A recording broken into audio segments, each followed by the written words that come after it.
Hey y'all, this is Rich with Project F30, just riding in the car, and today we're going to talk about comparisons between jb4 and boot mode.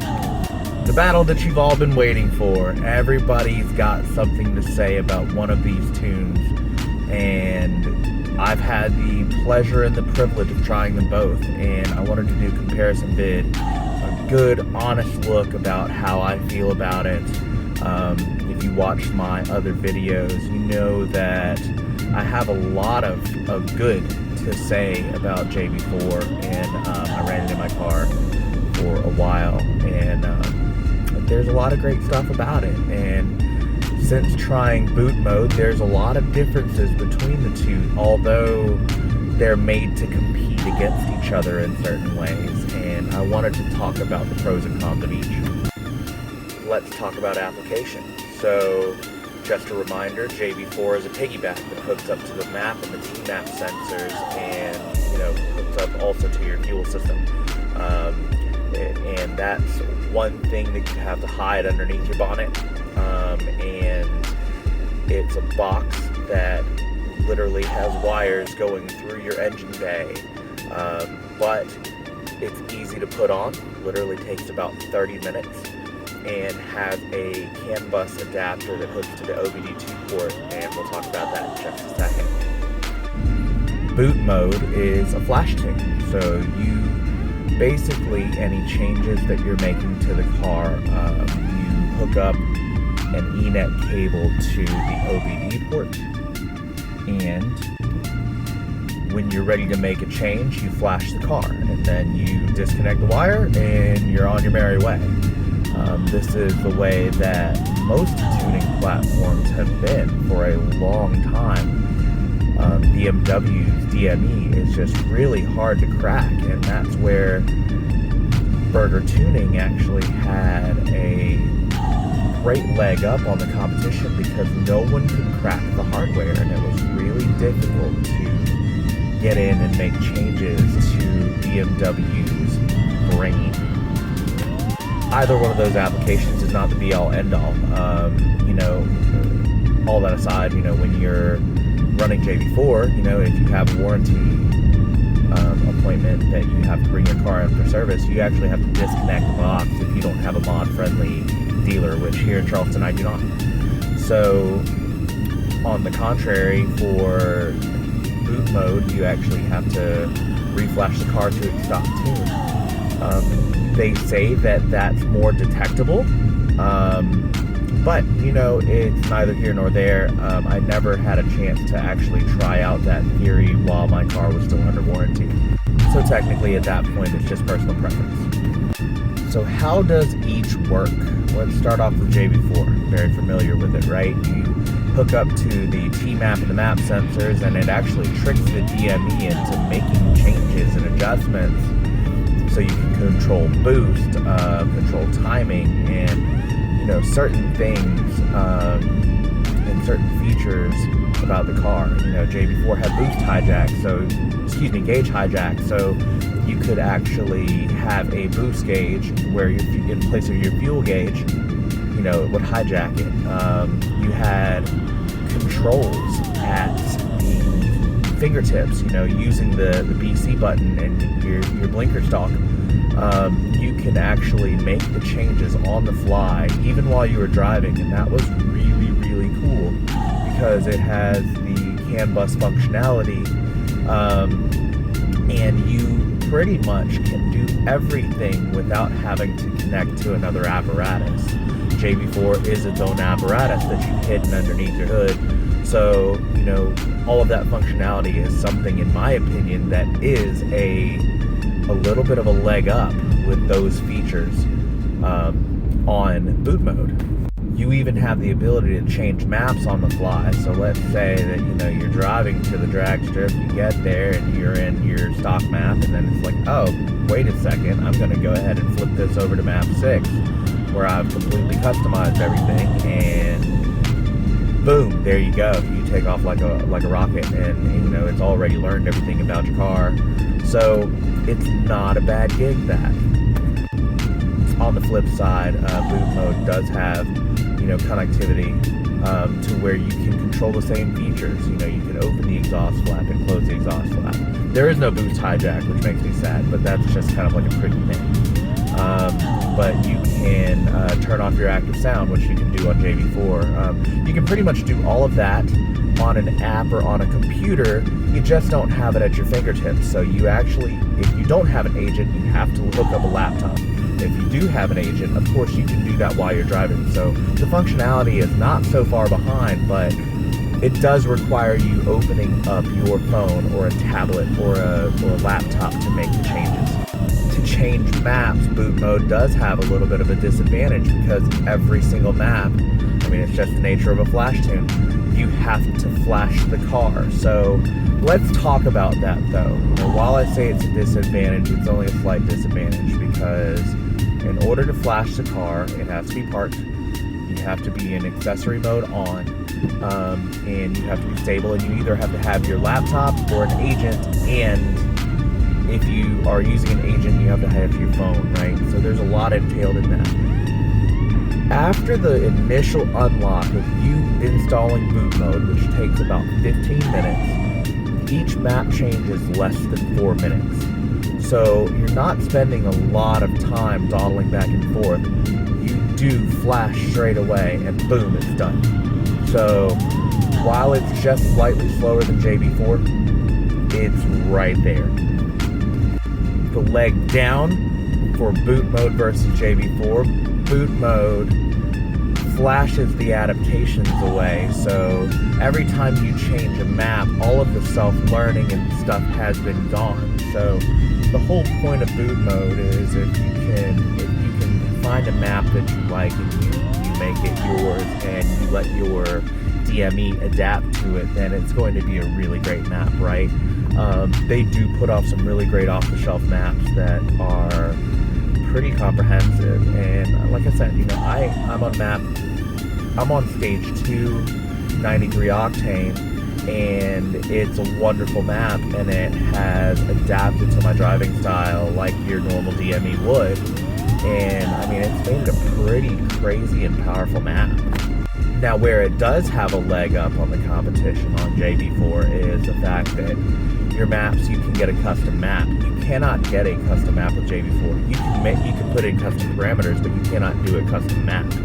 So there is a little bit of a disadvantage for JB4 if you're trying to milk out all of the power that you have.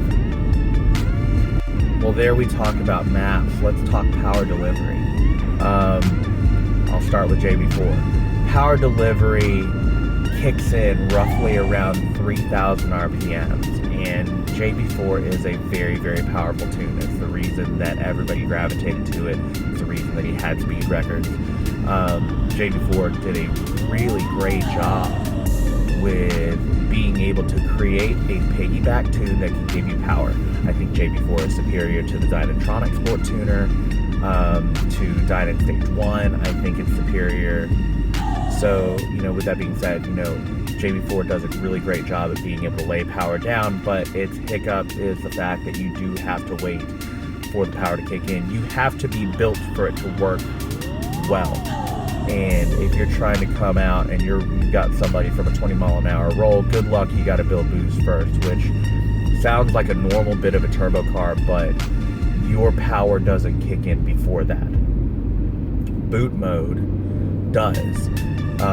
Your power is all throughout mapped down low, and it feels very, very powerful from the get-go.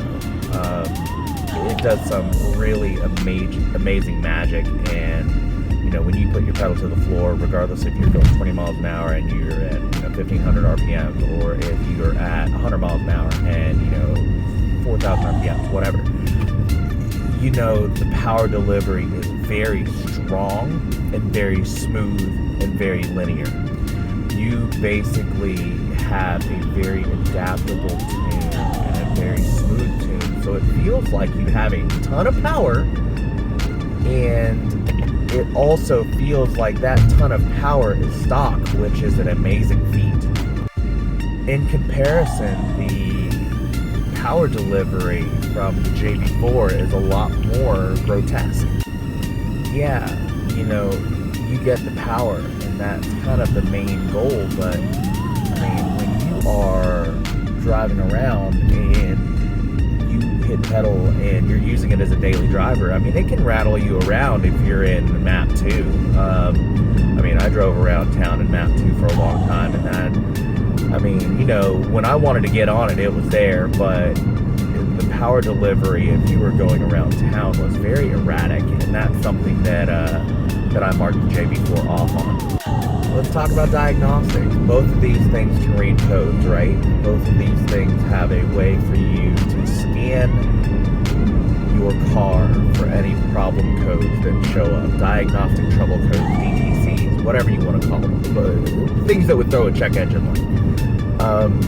In my opinion, boot mode does it a lot better. When you scan your car, there are things that pop up under boot mode that might not necessarily be an issue, but at least you're aware that it's throwing a code of some sort, right?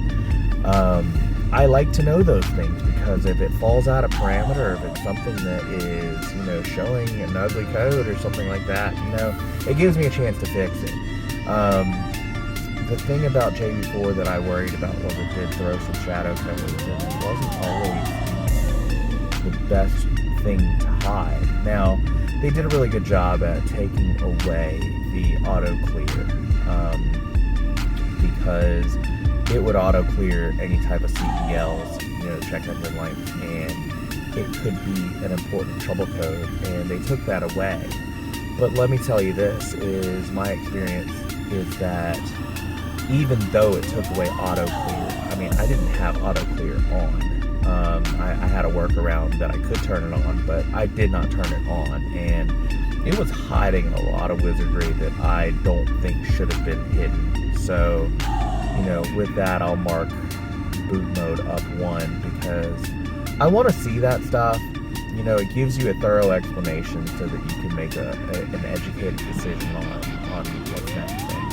To be honest, like when I first put boot mode on, I was throwing a couple codes. My map sensor was bad, and JB4 did not tell me a thing about it. So, in its defense, what I'll say is it was connected as a patch, and it was made to trick the map sensor. So when I pulled it off, I had problems. Let's talk about cost to entry. So cost to entry for a JB4 nowadays, if I looked at the website, $479. If you look on keysmotorsports.com, or any other site, pretty much. But with that being said, your JB4 is a tune that has all of that functionality out of the box for $479. Okay, you will pay $27 on Google Play Store to get your app, and it is a third-party app, right? But it's there. It does function with JB4 really well. If you add the Bluetooth Connect, then you add an additional $149. But if you decide you do not want to use the app, all of the functionality is at your fingertips on the steering wheel controls. So that's something that still JB4 does really well. It does a little bit better than boot mode. On the other foot, the barriers to entry for boot mode is a little bit higher.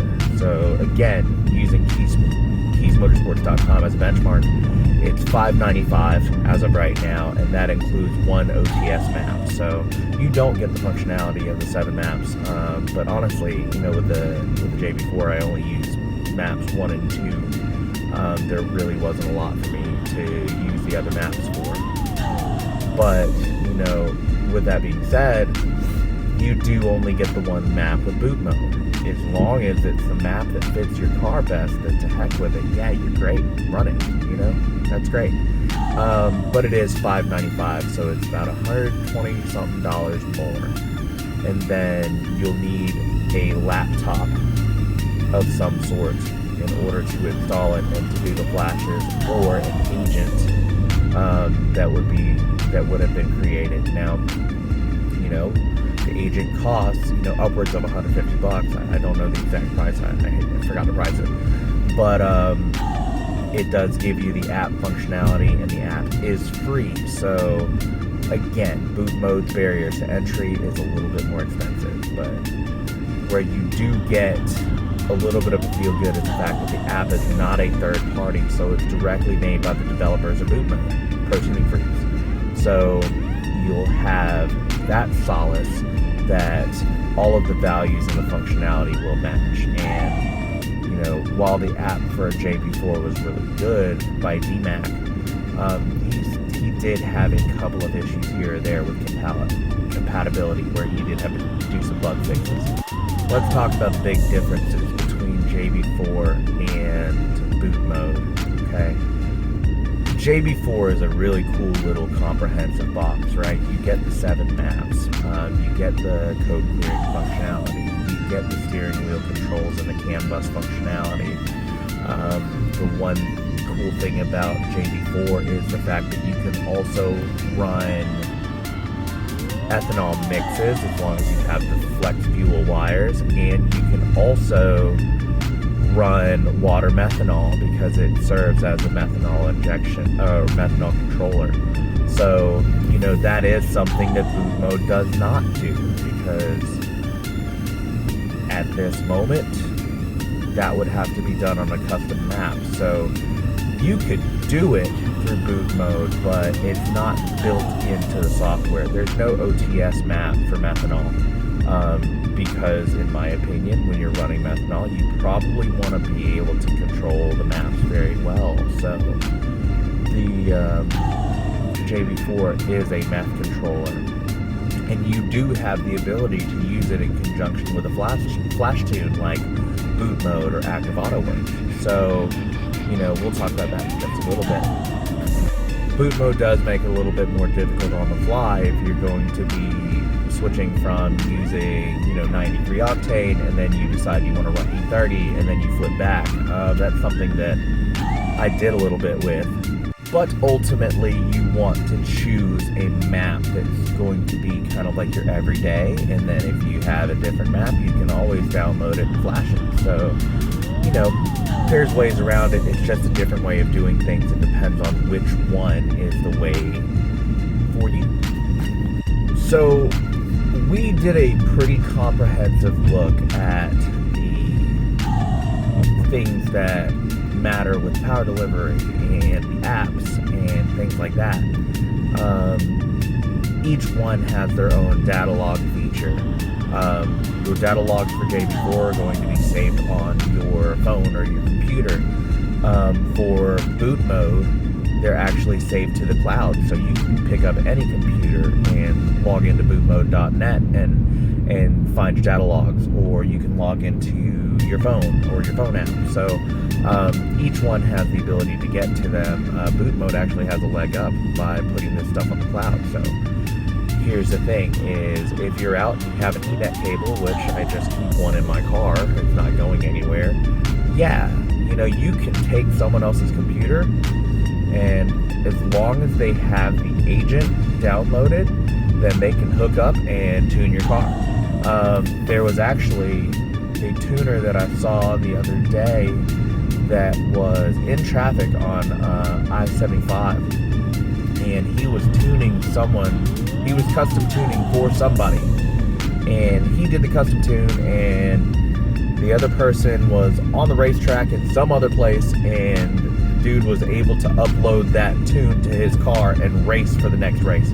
Some pretty cool stuff, and that functionality with the cloud is what will make it innovative and really bring a different effect to the table, whereas JB is a little bit more stuck in its ways and there's not really a lot of adaptability. So I think we've gone over pretty much all of the different high points and the things that really matter to make a decision between the two.